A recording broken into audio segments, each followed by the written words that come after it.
Hello friends, कैसे हैं आप सब। आप सभी का स्वागत है आपके अपने चैनल लेवल अप लर्नर्स में।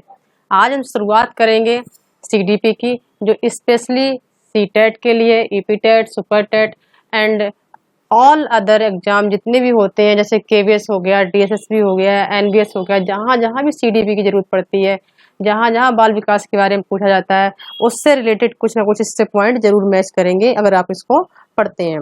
और आपको अगर ये टॉपिक मेरा कैसा लग रहा है, समझ में आ रहा है, कितना समझ में आ रहा है, उस बारे में भी आप कमेंट जरूर बताइए मुझको, ताकि हम आपके लिए एक अच्छी कोशिश कर सकें। तो विकास की अवधारणा और अधिगम से संबंध पूछा गया। पर सबसे पहले हम विकास के बारे में जान लेते हैं कि विकास होता क्या है, डेवलपमेंट होता क्या है। जैसे देखा होगा, डेवलपमेंट जो होता है हमारी बॉडी के अंदर दो तरह से होता है, एक ग्रोथ के रूप में और एक क्या होता है जो हमारा मेंटली और फिजिकली दोनों तरीके से होता है ना।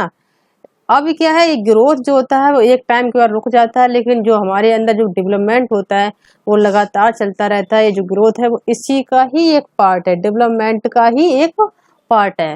लेकिन जब लर्निंग की बात करते हैं तो बच्चे जो भी हमारे आसपास से जो चीज सीखते हैं, चाहे वो अच्छा सीखें चाहे वो बुरा सीखें, जो भी चीजें सीखेंगे समाज से, वो कैसी है, एक लर्निंग है। यानी लर्निंग भी दो तरीके की होती है, एक हम फॉर्मल और एक इनफॉर्मल रूप में, दो तरीके से हम लर्निंग करते हैं। लेकिन इस बारे में हम बाद में डिस्कस करते हैं। बारे में सबसे पहले हम जो इसके आज जो मेन पॉइंट्स पढ़ाने हैं, हम उनके बारे में डिस्कस करेंगे। तो सबसे पहला पॉइंट आज हम पढ़ाएंगे आप लोगों को कौन सा, concept of development. Second point meaning of development. Third definition पढ़ाएंगे और नेक्स्ट पढ़ाएंगे आप लोगों को डेवलपमेंट वेज कौन कौन से होते हैं। कंसेप्ट के बारे में जानते हैं कि कंसेप्ट में क्या क्या बताते हैं। कंसेप्ट में एक सबसे छोटा सा या अपनी इजी भाषा में हम समझ लेते हैं कि जो डेवलपमेंट होता है वो कैसा होता है, कंटिन्यूअस प्रोसेस होता है, लगातार चलने वाली क्रिया है, लगातार निरंतर चलने वाली एक प्रक्रिया है, जिसे हम क्या कहते हैं, डेवलपमेंट हम कहते हैं। और ये डेवलपमेंट जो होता है स्लोली टू मैच्योरिटी होता है, यानी धीरे धीरे परिपक्वता की ओर बढ़ता है, धीरे धीरे मैच्योरिटी की ओर बढ़ता रहता है।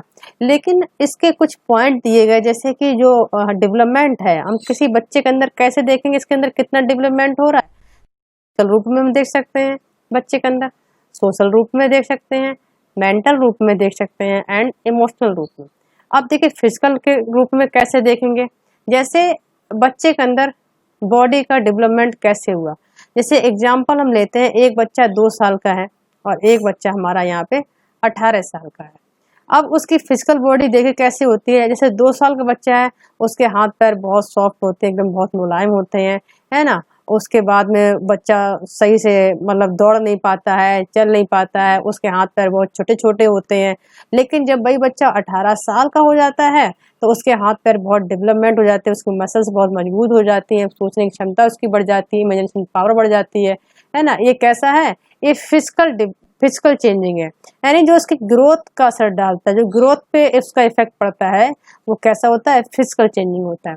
लेकिन जब हम सोशल की बात करते हैं, बच्चे जो हमारे समाज से सीखते हैं, अच्छा सीखें चाहे वो बुरा सीखें, यानी समाज में रहकर जो चीजें सीख लेते हैं, जो भी सुनते हैं समझते हैं, वो हमारा क्या है, समाज है, उसे सोशल डेवलपमेंट हम कहते हैं। उसके बाद में बात करते हैं मेंटल डेवलपमेंट की, यानी बच्चे की जो इमेजिनेशन पावर है ना, उसकी मेमोरी पावर है, कितनी शार्प हो जाती है। जैसे मैंने अभी आपको एग्जांपल बताया, 2 साल के बच्चे में और 18 साल के बच्चे में, अगर आप दोनों में डिफरेंट देखते हैं तो डिफरेंस क्या महसूस करते हैं। जो 2 साल का बच्चा है वो बहुत जल्दी कोई चीज को याद नहीं कर सकता, उतनी जल्दी समझ नहीं सकता, उसकी पावर इतनी समझने की क्षमता उसके अंदर होती नहीं है। लेकिन जो 18 साल का बच्चा होता है, उसके सोचने की, समझने की, है ना, लर्न करने की और डिसीजन लेने की क्षमता बहुत ज्यादा होती है। ये कैसे होते हैं, मेंटल डेवलपमेंट होता है। लेकिन जब बात हम इमोशनल की करते हैं तो इमोशनल में क्या जाता है, जैसे कि डर हो गया, है ना, एक डर, उसके बाद उसका भय हो गया, नेक्स्ट आपका हंसना हो गया, रोना हो गया, ये सारे क्या है, इमोशनल डेवलपमेंट। यानी बच्चे के जो इमोशनल डेवलपमेंट होते हैं वो हम फिजिकली पहचान सकते हैं, उसका इफेक्ट जो होता है वो फिजिकल के रूप में भी दिखाई पड़ता है, हमारी बॉडी पे भी उसका इफेक्ट दिखाई पड़ता है। लेकिन जब मीनिंग ऑफ डेवलपमेंट की हम बात करते हैं कि जो हमारा डेवलपमेंट होता है उसे कैसे पहचानेंगे? तो जो डेवलपमेंट होता है तो वो क्या होता है, होल बॉडी में चेंजिंग आती है, यानी पूरी बॉडी में।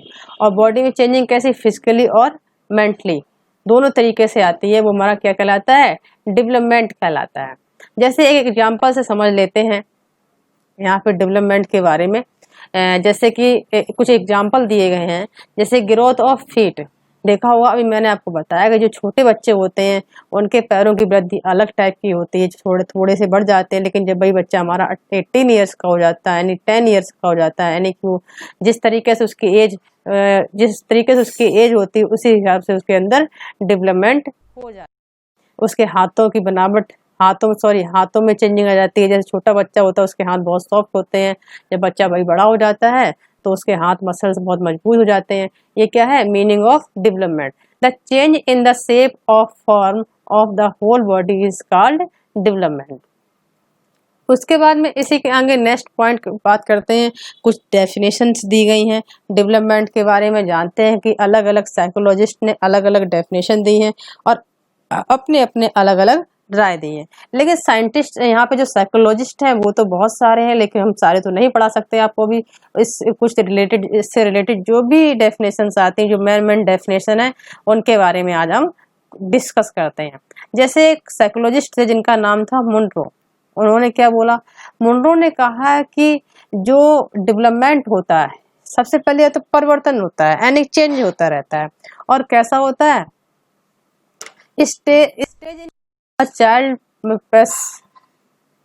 स्टेज इन चाइल्ड, यानी कि जो एक स्टेज में होता है, लगातार चेंज होता रहता है। और जो भ्रूणावस्था से लेकर के प्रौढ़ावस्था तक जिसमें बच्चा गुजरता है, यानी कि जो बच्चे का जब किसी बच्चे का जब भ्रूण बनना शुरू हो जाता है और जब वो अडल्टहुड तक जाता है तो उसके अंदर जो भी चेंजिंग आती है, जो भी उससे गुजरता है, वो क्या कहलाता है, डेवलपमेंट कहलाता है। लेकिन जब वही बात यहाँ पे टॉलर ने की है तो टॉलर ने एक अपनी अलग डेफिनेशन दी। उन्होंने बहुत सीधी, बहुत सिंपल, सीधा एक रास्ता बताया। उन्होंने कहा कि जो डेवलपमेंट होता है वो क्या है, एक पाथ है, एक रास्ता है जो कैसा चला जाता है, सीधा एक डायरेक्शन में चला जाता है। यानी development is the path to one direction, एक डायरेक्शन को बोल दिया।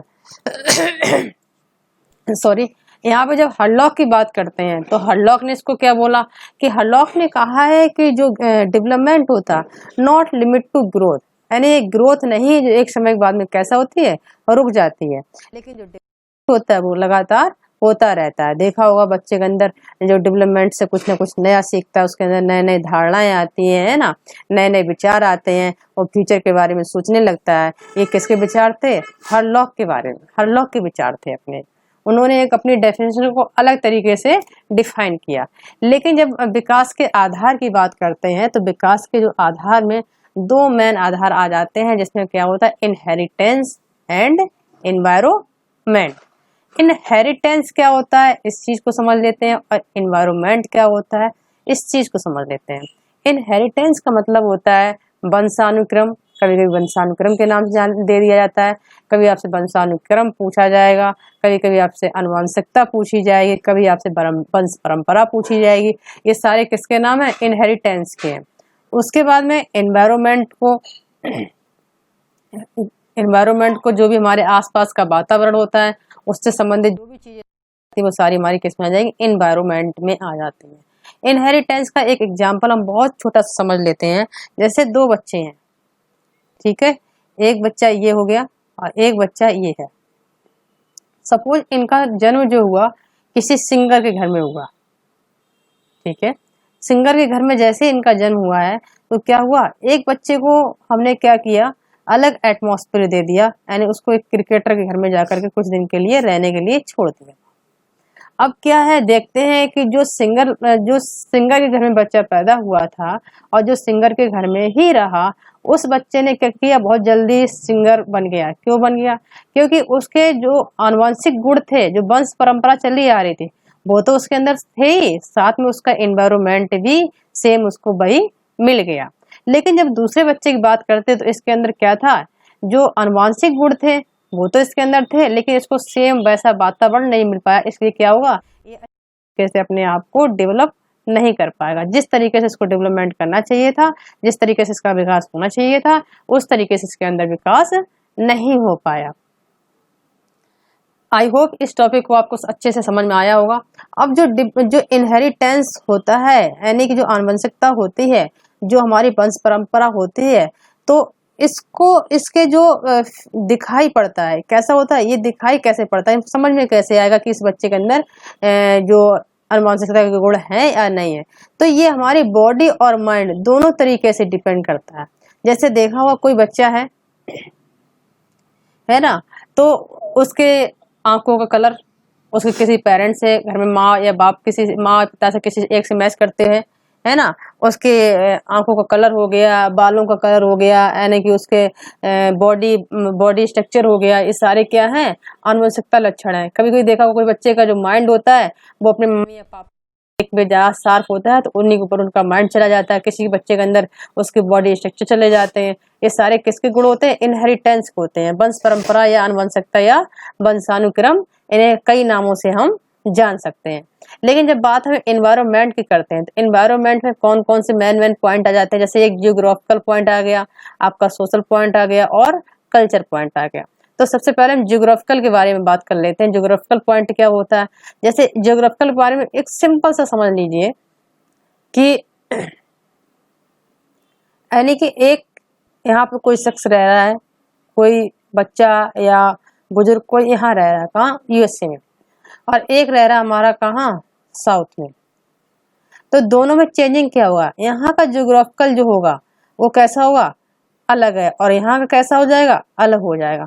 तो जो बच्चा यूएसए में रह रहा है, देखा होगा उसका फिजिकल यानी फिजिकल चेंजिंग अलग टाइप की होगी, क्योंकि उसका जो स्ट्रक्चर होगा, कलर वगैरह पे बहुत ज्यादा इफेक्ट पड़ जाता है। लेकिन जो साउथ में क्या होता है, बहुत ज्यादा गर्मी पड़ जाती है, गर्मी रहती है, वहाँ का मौसम बहुत गर्म रहता है, तो इसलिए क्या होता है, वहाँ के लोगों का कलर जो होता है थोड़ा सा डार्क हो जाता है। अब यहाँ पे सेकेंड पॉइंट की बात करते हैं, सोशल। सोशल में यानी जो भी चीज हम समाज से सीखते हैं, अपने समाज में जो भी अच्छा बुरा जो चीजें भी हम सीखते हैं, वो हमारी क्या होती हैं, सोशल के अंदर आ जाती हैं। बात जब हम कल्चरल की करते हैं, तो कल्चरल में क्या आ जाता है, जैसे देखा होगा कि केरल का कल्चर अलग होता है, वहाँ का रहन सहन अलग होता है। लेकिन जब बात हम हरियाणा की कर लें, तो यहाँ का कल्चर बिल्कुल अलग होगा, क्योंकि यहाँ का रहन सहन बिल्कुल अलग होगा, यहाँ का खान पान बिल्कुल अलग होगा, है ना, यहाँ बोलने का तरीका बिल्कुल अलग होगा। ये किस में आ जाते हैं, कल्चरल में आ जाते हैं। जो चीज हम सांस्कृतिक तरीके से सीखते हैं वो सारी हमारी कल्चर के अंदर आ जाती हैं। लेकिन कुछ चीजें और भी इसके बारे में हम डिस्कस करेंगे, जो टॉपिक रह गए हैं, नेक्स्ट टॉपिक रह गए हैं, उनके बारे में हम अगले वीडियो में डिस्कस करेंगे। और आपको मेरा कैसा लग रहा है इस बारे में कमेंट करके आप जरूर बताइए, ताकि आप बताएंगे तो मुझे अच्छा लगेगा, मोटिवेशन मिलेगा, और हम आपके लिए कुछ एक नई कोशिश और नई तरीके से एक अलग पहल कर सकते हैं। आप